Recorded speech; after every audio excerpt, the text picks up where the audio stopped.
Welcome back to 9394, a music podcast with me. How's it going?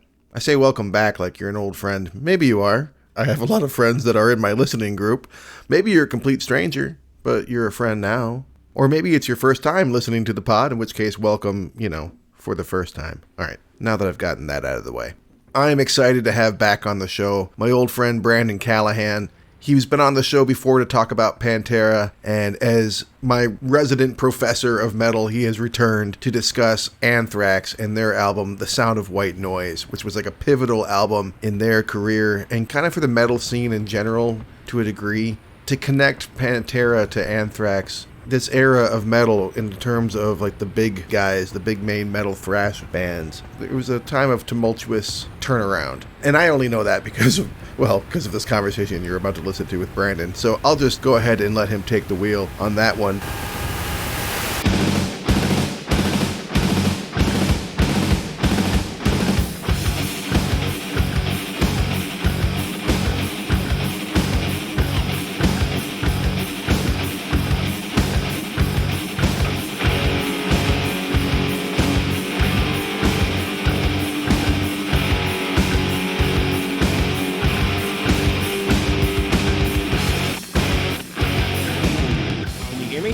Hi. Hello. Hi.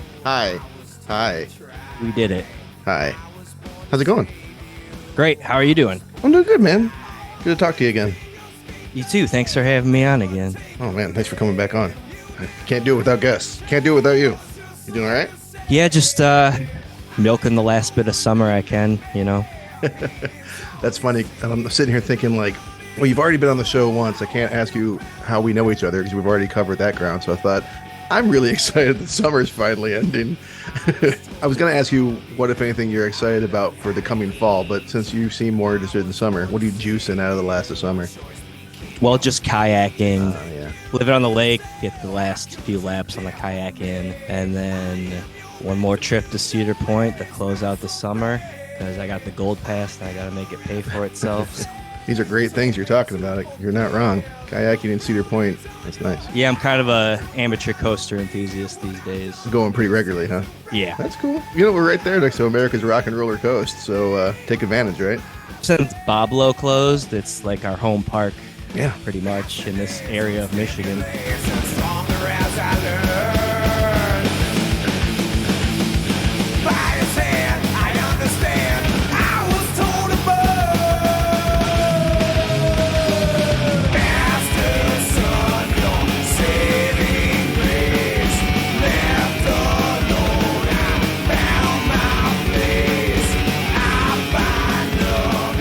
So should we get into it?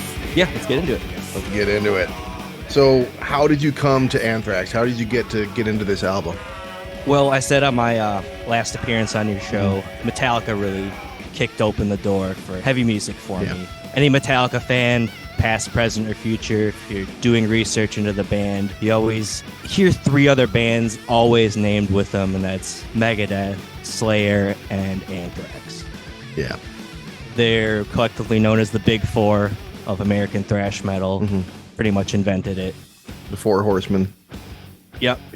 So pretty soon after Metallica, I was into Anthrax. But I was into the 80s thrash era Anthrax because that's what you first get indoctrinated into from Metallica. And I was doing research into Anthrax when I got into them. And, in the limited research you could do in those days, magazines and, like I said, album review compilation books, which were a thing, like massive, like 3-inch thick books with like every band, every album A to Z up until that point that the book was published. Yeah. Like Rolling Stone had one, and I had a few of those books, and I would dive into those. But like the consensus was like Anthrax 80s thrash era is the way to go, and they have another singer, and they have other albums that are pretty good.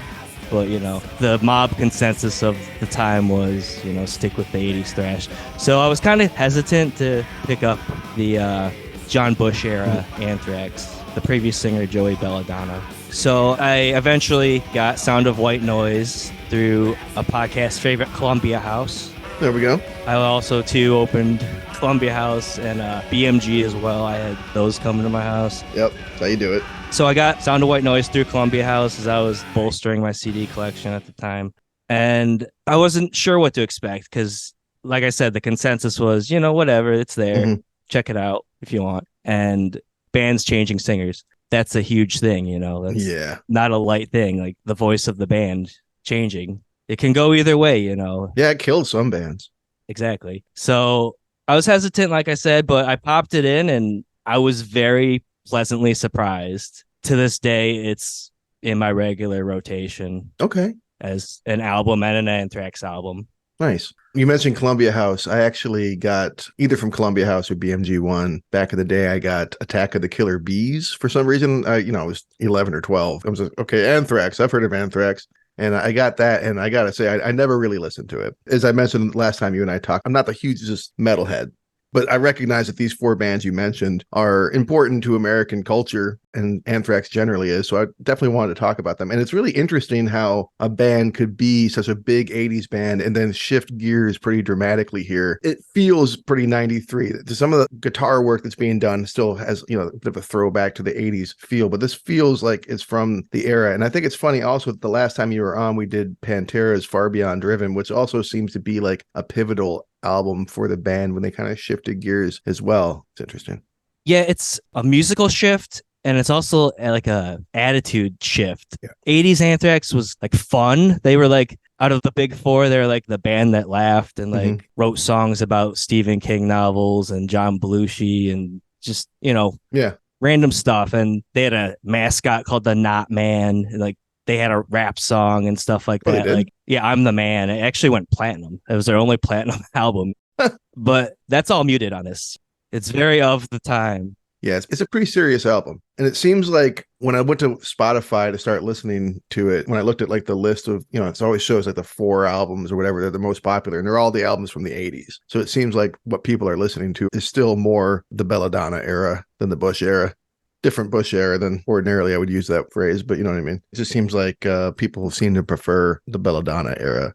Yeah, and that's kind of like the beauty of being like a heavy Anthrax fan is you kind of get 2 different bands out of being an Anthrax fan. Well, yeah, I can see that. I get the 80s thrash era, and then also I get like a different 90s heavier still, but now Joey Belladonna's back in the band, so it's full circle. But you get 2 different bands in one, which is cool. Yeah. And they're both good versions, which is surprising and refreshing from, how it could have gone. Are they kind of returned to funner and lighter kind of material with him being back writing lyrics and stuff?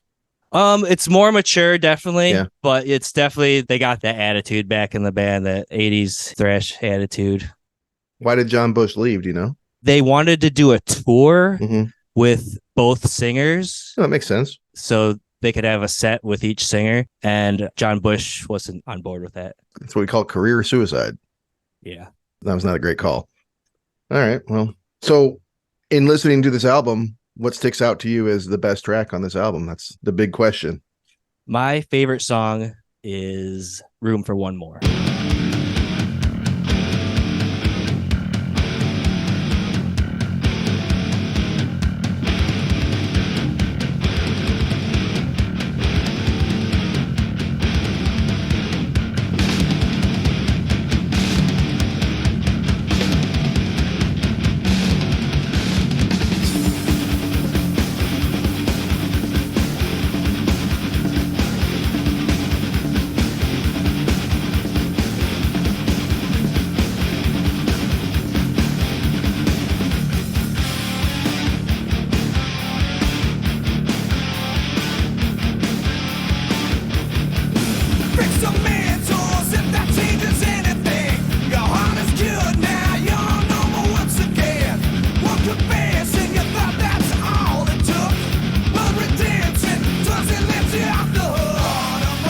Track 3, Room for One More. It's kind of the whole John Bush era kind of boiled down into like one song. And it's got like a huge catchy chorus. It's still heavy.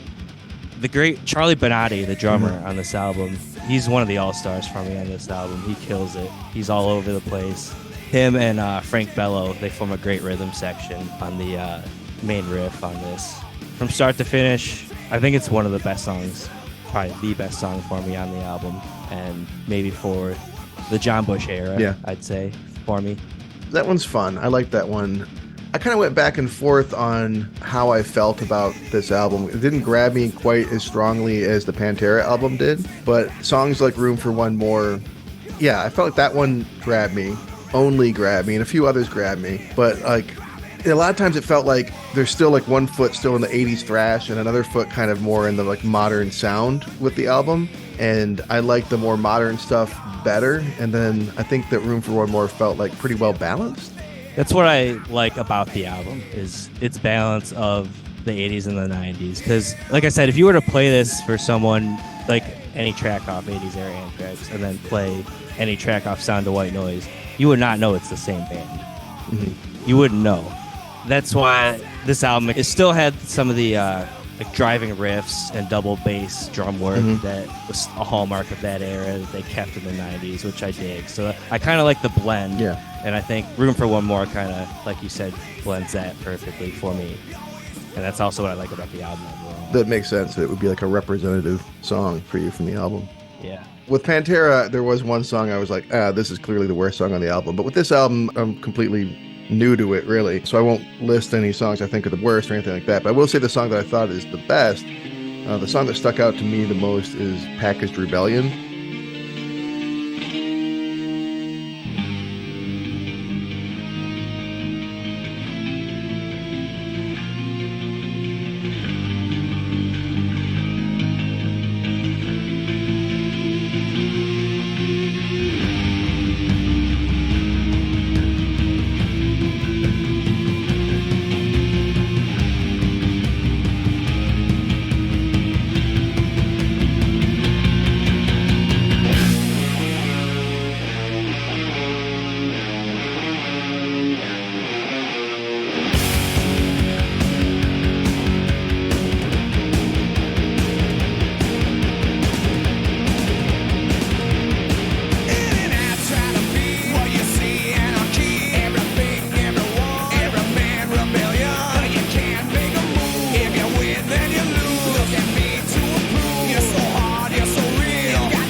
Thought that song was pretty kick-ass. I like how it's really long.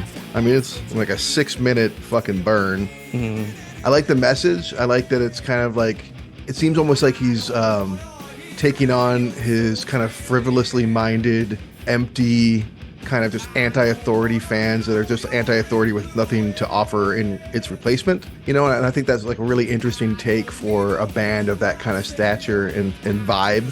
You know what I mean? Mm-hmm. Well, one of the few interviews I could find on this era was from Guitar World, and Scott Ian, the rhythm guitar player, specifically mentions Package Rebellion. Sorry, I was saying it like he sings it. Package Rebellion. He specifically mentions that as him watching, I guess he was saying Lollapalooza, and like how it wants to stand for something, yet it's corporate as hell at the same time. Type of deal, right. And how corporate America is selling a packaged rebellion to the fans. Like, here you go, here's your kit to get started.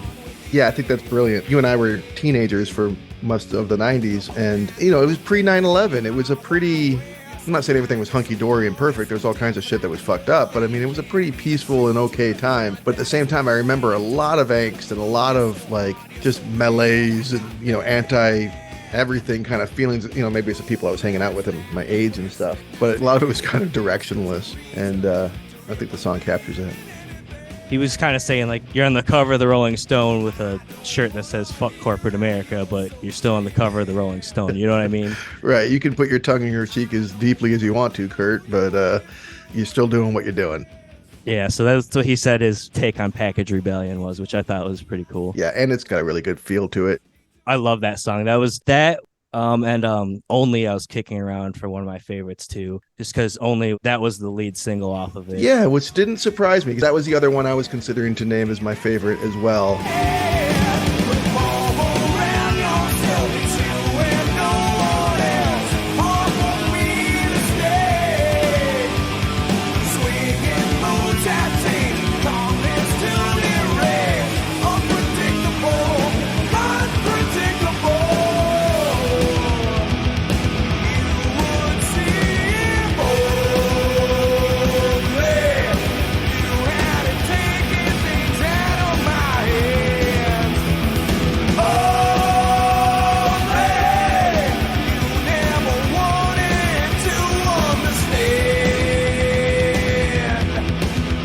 chorus. You want to talk about a huge chorus? I mean, yeah. Yeah, it's an explosive chorus. I could just see people like, I'm sure people go nuts for that song live, probably still, or if they still play it, I guess. Well, coincidentally enough, Only is the only John Bush era song that Joey Belladonna sings to this day.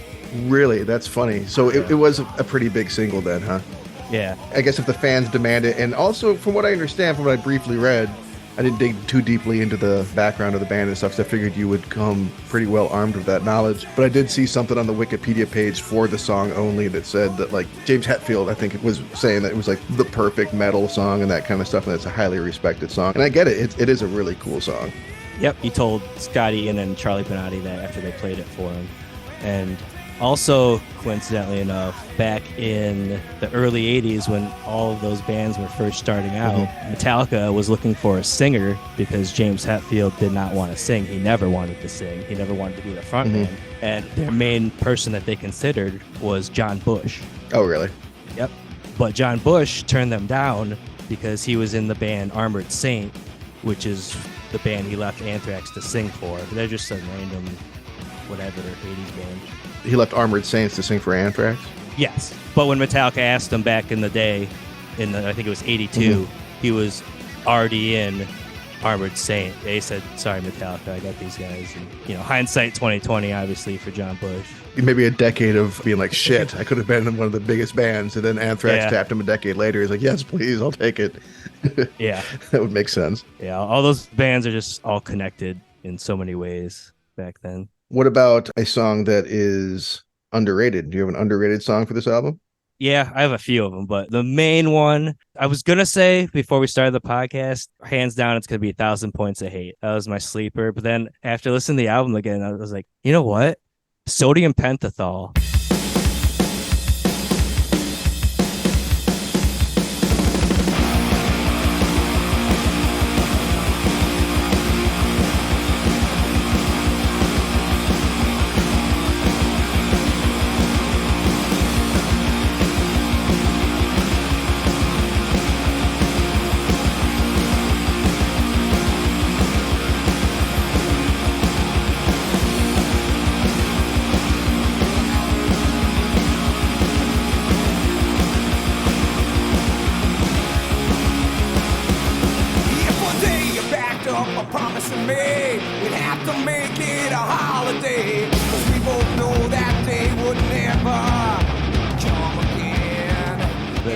Chemical Formula on the album sleeve, but it's Sodium Pentothal. It's Truth Serum. Oh, right. That's what that is. Yeah. Okay. But that song's a banger, man. Yeah, it is pretty fun. And I love that you were able to go, because I've done that too, where you kind of go in thinking, well, that's probably going to be how I feel about whatever. Then you listen to it again with that new kind of perspective because you haven't listened to it in a while, and you're also kind of thinking about it differently because you're being more critical or whatever for the pod. And it's like, oh, well, actually, this is how I feel. And it's a bold move to have just a string of like letters to be a song title, but it's pretty cool. I mean, they could have easily called it Sodium Pentothal or Truth Serum, but like, no, it's the chemical makeup on there. Yeah. But yeah, like I said, I listen to the album pretty regularly, and but sitting down again, like, what's underrated to me, right? And I was like, you know what? Sodium Pentothal. The drumming performance on that just is off the chain, and then the bridge, a pre-chorus, and the chorus that are just like huge in it. And I'm just like, all right. It's fast. It's got great, almost punk rock energy to it. A lot of open power chords. Yeah. Yeah, and especially if you're really into the drummer, that does seem like a song where he gets to, I mean, he shines through the whole album, but yeah, that's pretty pummeling. I feel like that song. Yeah, so that's my underrated one would be Sodium Pentothal, and then runner-up would be 1,000 Points of Hate.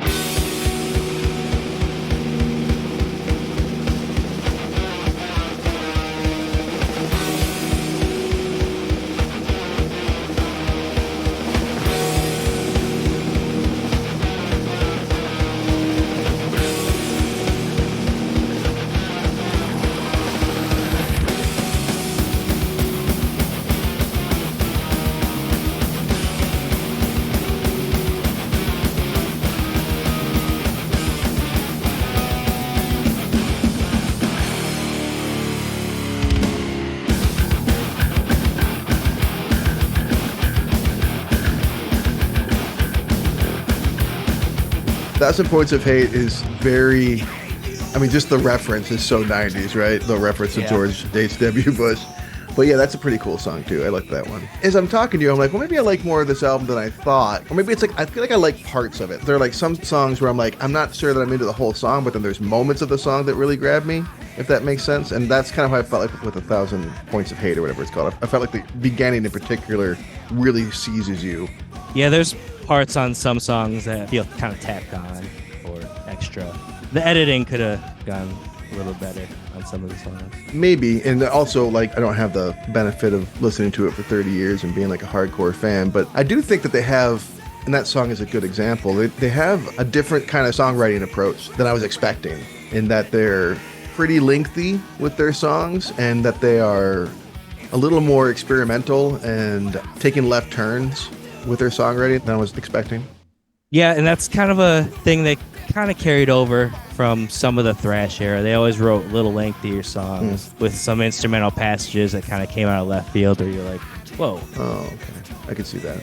That's one of the things they carried over that I kind of dug too, because that's one of their hallmarks. Still the same band, just bisected. Yeah. I want to say Dan Spitz, lead guitar player, he's kind of muted on this album. He's pretty much sticking to just bluesy, serve the song. He was an 80s shredder. Dimebag Darrell cited him as one of his big influences. Oh, wow. But yeah, on this album, he kind of just is, more to the laid-back approach for the solos. Didn't John Bush help write a lot of these songs too, or is it just the lyrics that he was helping to write with? For writing credits, it's music and lyrics by John Bush, Charlie Benetti, and Scotty. So that's everyone but Spitz. The guitar player and the bass player. Okay, so that's interesting. Frankie Bello and Dan Spitz. Okay, so maybe that is partly why Spitz is a little bit more background than you would think a lead guitarist would be, maybe? And then also, this is Dan Spitz's last album. He was with the band. Oh, he may have been unhappy, or maybe like on his way out kind of mentally, or maybe he was unhappy with how it came out, and that was partly how he left, maybe? You know? Well, that has something to do with it, like the musical direction, he said, and also after the tour and the album, he retired from music and went to Switzerland to study making Swiss timepieces. That's some Daniel Day-Lewis shit.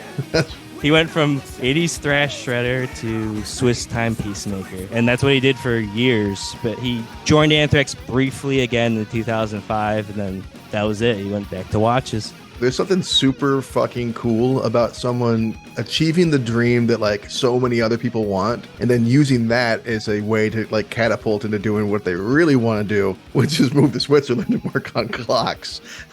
Like, I imagine there's more money in that, honestly, than Anthrax.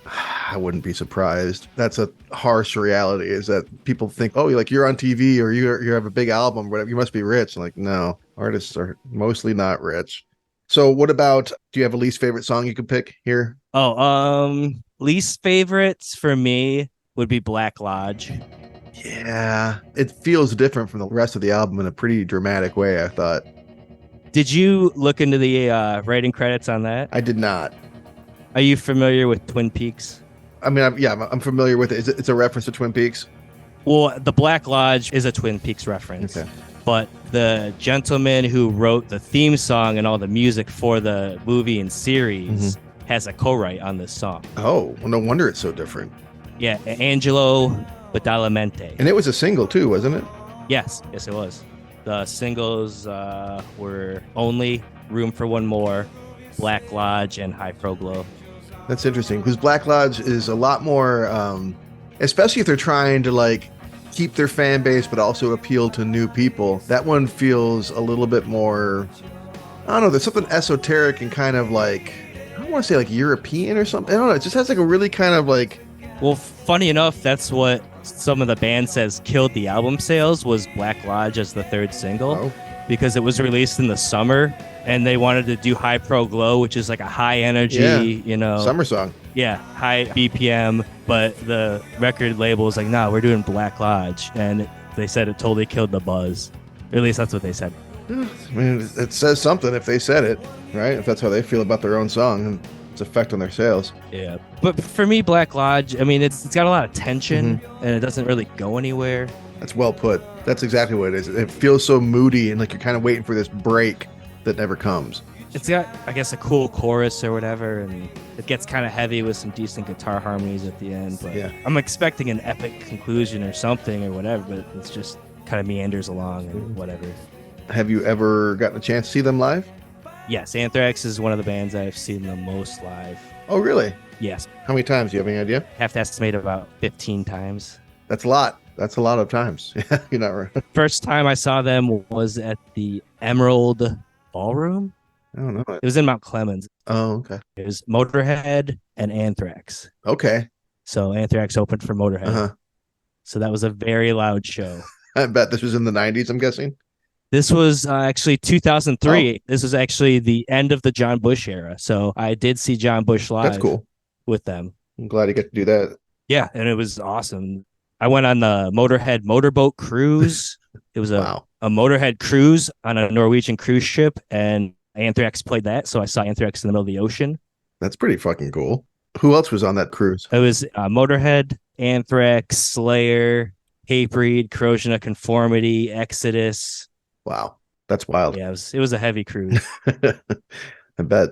And then I just saw them this year at the Milwaukee Metal Fest. Awesome. Well, Anthrax is recording a new album right now, so as soon as that comes out and as soon as I go on tour for it, I will be right there, as close as I can be. So, yeah, you're definitely a lifer. Yes, I love Anthrax. Scott Ian, like I said, my big three of influential guitar players are Tony Iommi, James Hetfield, and Dimebag, but a fourth place is definitely Scott Ian. Yeah. Being one of the main thrash guitar lords of thrash music. For sure. What track do you want to use to go out on? I was kicking around either Only or This Is Not an Exit. We had to talk about Only, so I'll throw the song in when we talk about it there. Yeah, so it'd be a shame for the people not to hear Only. I'll definitely put that in there when we were talking about it earlier. So I want to use This Is Not an Exit? Yeah, let's do This Is Not an Exit for my exit. It's a kind of a cheeky last song title. Cool. Yeah, I like that one too. I think it makes sense as an ender. And it's a pretty long album, right? It's an hour long, which feels kind of long. But that's a song that's like both, it rocks and whatnot, but it's also has a bit more of like okay, kind of a more relaxed vibe for what's going on anyway. Yeah, I think it's a great album closer as well. Yeah. It's an epic long track. Any other memories or anything else about Anthrax you want to mention before we move on? Let's see. This charted. It debuted at number 7 on the Billboard Top 200. It's not bad. New singer. Yeah. Yeah. It was the week of June 12th, 1993. It's at number 7, sandwiched in between Dr. Dre's The Chronic at 8 and Get a Grip by Aerosmith at 6. Okay. And if you want to know the number 1, it's Janet by Janet Jackson. That was a really big album that no one ever talks about anymore. At least not in my circles. Anthrax, though. And not in mine either.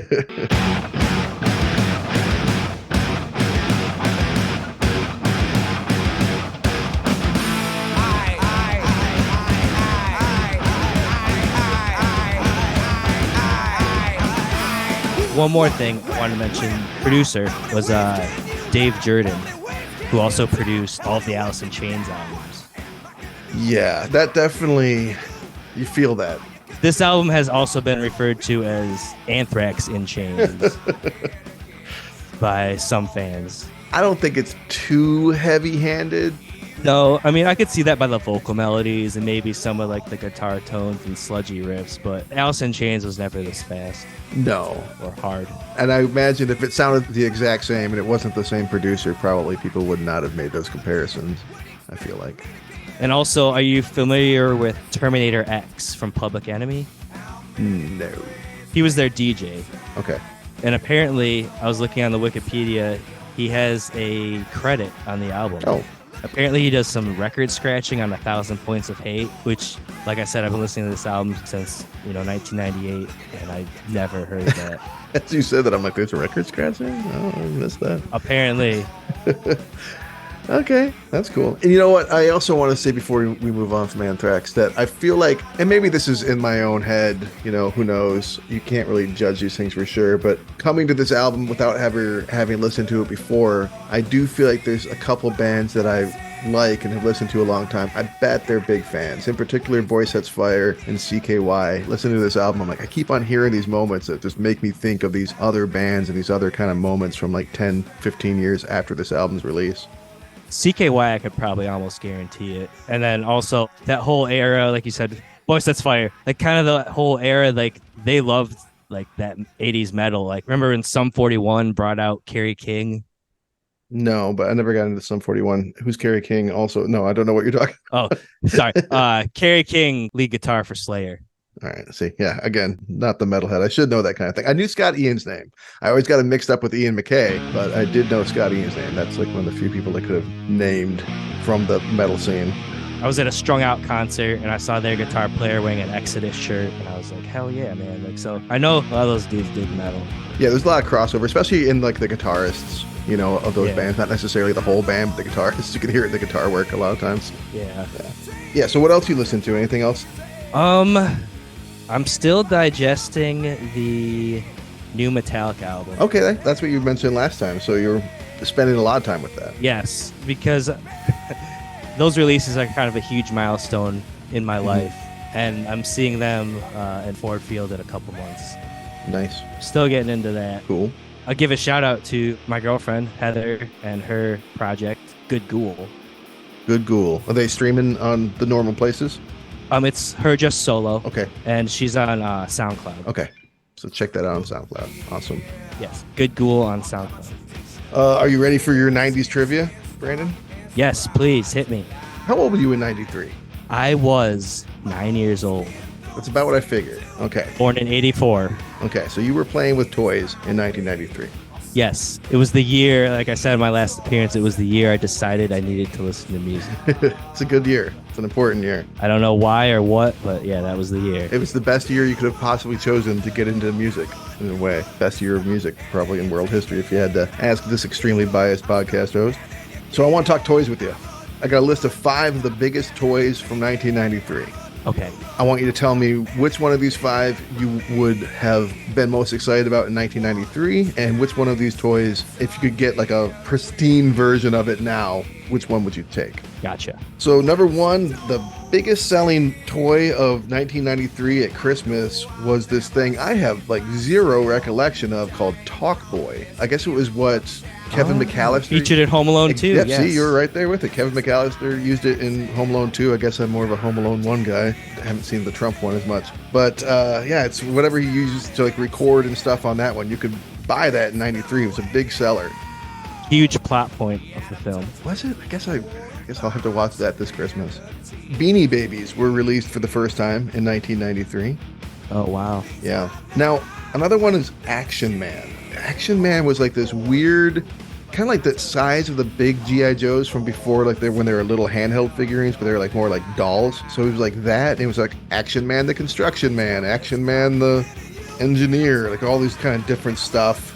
None of my friends are playing with that. I don't really remember that one either. I have no memory of that. I don't either, Action but it was Man. like literally one of the biggest toys of the era, and I'm like, or at least according to a bunch of websites, and I'm like, I have zero recollection of Action Man. I know the reference in the Bowie song, but however, Teenage Mutant Ninja Turtles, no one could forget them. One of the big toys of 1993, apparently, and I have no memory of this either, was called TMNT Mutations Road Ready Splinter. So it was like the Party Wagon, you know, the Party Wagon, their van.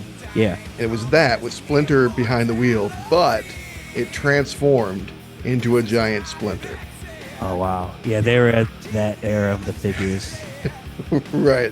People are buying whatever the fuck we put out. We could just churn it out and people will buy it. And then lastly, Bump and Go Action Robot, which you probably don't remember the name, but you might remember it when I describe it to you. It was like a plastic robot, I don't know, 9 inches tall, 10 inches tall, and typically they'd be like black with red flashing eyes, and they would just kind of like roll around on the floor and like bump into things, and like lights would flash and go beep boop and like bleep bloop and all that kind of stuff. These are your options. So, gotcha. Which will it be? If you're gonna buy one in 1993, would you get the Talk Boy, Beanie Baby, an Action Man, Teenage Mutant Ninja Turtles Mutations Road Ready Splinter, or the Bump and Go Action Robot? Now, straight off the top of my head, hands down, Talk Boy. Yeah. But if I had the list before and I researched the current day values, my answer might change. Right. So that's why I'm saying, like, what would you get then and what would you get now? Yeah. Oh, okay. Yeah. Talk Boy, definitely then, which I believe I even asked for it at probably Christmas. Really? And then now, yeah, whatever the most expensive record sell is. Well, which one do you think? Do you know which one it is? I have a pretty strong guess. Probably the Beanie Baby, I'm assuming. Yes, that was my guess. Being that became like a global sensation that people like murdered one another over just to get these collectibles. I can only imagine what some of the first Beanie Babies would be worth in good condition today. And I believe I saw a preview the other day for an Apple Plus show of the biopic of Beanie Baby starring Jack Black. Oh my God. That's after the documentary just came out like last year too. So we're Yeah, revisiting so Baby. It's getting out of control. These biopics. Yeah, I would not actually want a Beanie Baby, but I would do the same thing. I would make bank on a Beanie Baby any fucking day. All right, man. Thank you so much for doing this, man. I really appreciate you coming back on and furthering my education of the metal of the era. You're a valued member of the 93, 94 community, for sure. Thanks for having me on. I mean, like, get me going. I'll talk about metal all day. I mean, I'll talk about roller coasters. Don't get me started.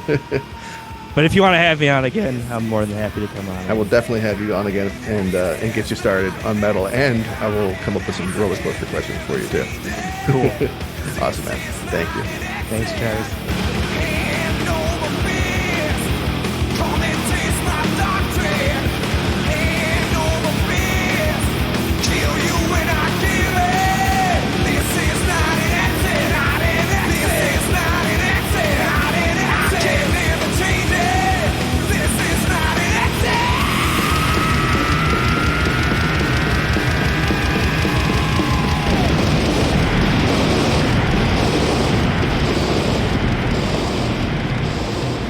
All right. Thank you for listening to me and Brandon talk all about the band Anthrax and their album Sound of White Noise.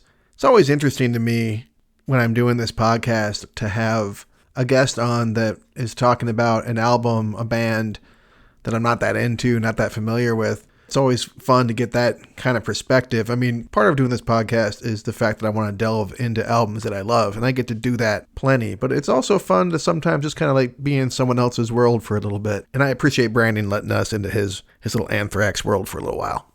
Ordinarily, at this part of the show is when I beseech you, dear listener, to come on to my show yourself, and I try to like pitch an album at you. But this time, Brandon mentioned his girlfriend Heather. Unfortunately, when he said her name, it kind of like blurbed out there for a second, but her name is Heather, and her band Good Ghoul. So I thought, why not give her a shout out, support some local music, check out a little bit of her as Good Ghoul playing the song Sweet Tooth, and we'll go out with that instead. I think that I'm finally gonna go out tonight. I can't lie to myself, I know I've got a type. I'm drawn to the man with no goodwill inside. Inside their demons are winning every fight. Those men taste the best, seasoned with sins of the flesh.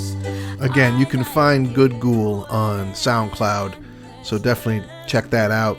Yeah, and if you do want to come on the podcast, you can email me at 9394podcast@gmail.com. It's come to my attention that my podcast is kind of hard to find in some search engines. You do have to put the hyphen in between 93 and 94 everywhere except for when emailing me, because I guess I just have to make everything complicated. And I have two podcasts that both have the numerical 9 in the title for some reason. I don't know. Oh yeah, last of all, if you want to help out the show, click follow, subscribe, whatever, rate, review, do all that good stuff if you can. It really actually does help. And yeah, so that's it. Thank you so much for listening. Bye-bye.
9394, a music podcast with Travis Roy, is a labor of love. It is not and never will be monetized.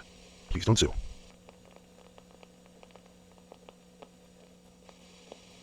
Be dangerous